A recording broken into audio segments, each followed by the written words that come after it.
एक बूढ़ी माँ की दर्द भरी कहानी। 3 साल हो चुके थे बेटे को अपना घर छोड़कर विदेश में बसे हुए। इन 3 सालों में बूढ़ी माँ और ज्यादा बूढ़ी हो गई थी। 75 वर्ष की उम्र में सुलोचना देवी की याददाश्त काफी कमजोर होती जा रही थी। उन्हें रोजमर्रा की चीजें याद न रहती थी, लेकिन जो उन्हें हमेशा याद रहता था वह था उनका बेटा। दिन हो या रात, एक पल भी ऐसा न होता जब उन्हें अपने बेटे की याद न आती।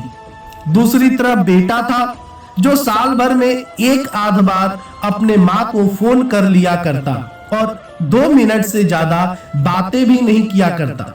फिर भी यह बूढ़ी माँ टकटकी लगाए अपने बेटे का इंतजार करती रहती। एक दिन बेटे का विदेश से फोन आया। हेलो हेलो, सुन रही हो ना माँ? अनिल बोल रहा हूँ, तुम्हारा बेटा।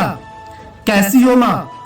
मैं ठीक हूँ बेटा, तुम बहू और मेरा पोता कैसा है? माँ ने पूछा। सब अच्छे हैं माँ, मैं अगले हफ्ते गांव आ रहा हूँ माँ तुम्हें लेने। अब हम सब साथ में ही लंदन में रहेंगे माँ। तुम्हारी बहू कह रही थी अम्मा को यहाँ पर लेकर आओ, बेचारी अकेली वहां परेशान होती होंगी। बेटे ने कहा। माँ की बूढ़ी सूखी आंखें आंसुओं से भीग गई। उसके कमजोर शरीर के नस नस में खुशी की लहर दौड़ गई। बेटे और बहू का अपने प्रति प्रेम देखकर माँ का मन खुशी से भर आया। बेटे ने आगे कहा, माँ तैयार रहना माँ, मुझे ज्यादा दिन छुट्टियां नहीं है। जिस से जितने पैसे लेने हैं लेकर रखना, तब तक मैं प्रॉपर्टी डीलर से बात कर लेता हूँ। घर के लिए? घर के लिए? माँ ने पूछा। हाँ माँ, गांव का घर हमें बेच देना पड़ेगा। अब हम साथ में ही रहने वाले हैं, तो वहां पर घर रखने का कोई मतलब नहीं है माँ। बेटे ने कहा। बुढ़ापे की वजह से ठीक से चलने में असक्षम माँ ने पूरे मोहल्ले में घूम घूम कर अपनी इस खुशखबरी को सबको सुनाया।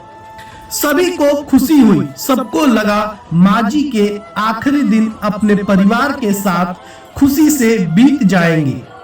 घर वापस आकर माँ ने अपने घर के कोने कोने को ऐसे देखा जैसे वो अपने दूसरे बेटे को देख रही हो। देखे भी क्यों ना, उस घर को अपने बेटे से कम थोड़ी समझा था। अपने पति के 40 साल यही तो वो बिताए थे, लेकिन अब मजबूर थी। बुढ़ापे के आखिरी साल बेटे और बहू के साथ बिताना चाहती थी। दिल पर पत्थर रखकर घर बेचने के लिए माँ तैयार हो गई। आनंद फानन में बेटे ने घर को आधे दामों में बेच दिया। माँ ने ज्यादा नहीं, लेकिन जिन चीजों से दिल लगाया था उन चीजों को समेटा और बेटे के साथ टैक्सी में बैठकर एयरपोर्ट के लिए चली गई।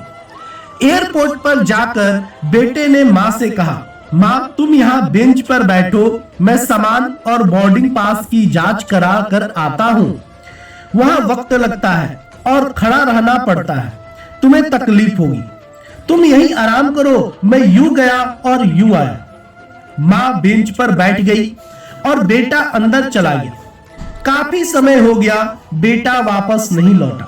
माँ सोचने लगी, ज्यादा भीड़ होगी इसीलिए देर लग रही होगी। अंधेरा होने को आया, अब तो लोगों की चहलकदमी भी कम होने लगी। माँ को अब चिंता होने लगी। एक कर्मचारी ने आकर पूछा, किससे मिलना है माँ जी आपको? यहाँ पर क्यों बैठी हैं? डरती हुई आवाज में सुलोचना देवी बोली, मेरा बेटा अंदर सामान की जांच कराने गया है, लंदन जा रहे हैं हम। क्या नाम है माँ जी आपके बेटे का? कर्मचारी ने पूछा। अनिल नाम है मेरे बेटे का, सुलोचना देवी ने बताया। कर्मचारी अंदर गया और थोड़ी देर बाद बाहर लौटा। उसने सुलोचना देवी से कहा, माँ जी लंदन जाने वाली फ्लाइट तो दोपहर में ही जा चुकी है और आपका बेटा भी उस फ्लाइट में बैठकर लंदन जा चुका है। अब आपके यहाँ बैठने का कोई मतलब नहीं है, आप भी अपने घर चले जाइए। क्या जा चुका है और मैं घर जाऊं? घर?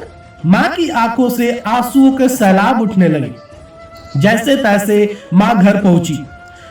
जो अब उसका था ही नहीं, बिक चुका था।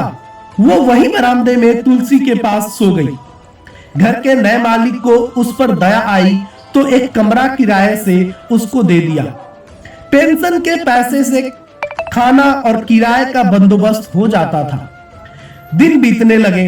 कुछ दिनों बाद घर के नए मालिक ने सुलोचना देवी से कहा, माँ जी, आप अपने रिश्तेदारों के यहाँ पर जाकर क्यों नहीं रहती?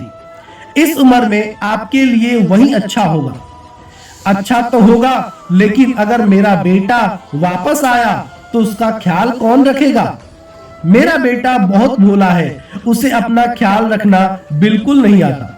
मैं कहीं नहीं जाऊंगी, क्या पता कब उसे मेरी जरूरत पड़ जाए, माँ ने कहा। दोस्तों, सच बता रहा हूं, माँ की ऐसी बातें सुनकर मेरी आंखों में आंसू आ गए। किसी ने सच ही कहा है, पुत्र कपूत हो सकता है लेकिन माता कभी कुमाता नहीं होती। दोस्तों, आप सभी से हाथ जोड़कर विनती करता हूं, अपने माता पिता की जितनी हो सके सेवा करना, उनके साथ कभी बुरा बर्ताव मत करना। ऐसी और कहानियां सुनने के लिए मेरे चैनल को सब्सक्राइब करें और बेल नोटिफिकेशन पर क्लिक करें। धन्यवाद।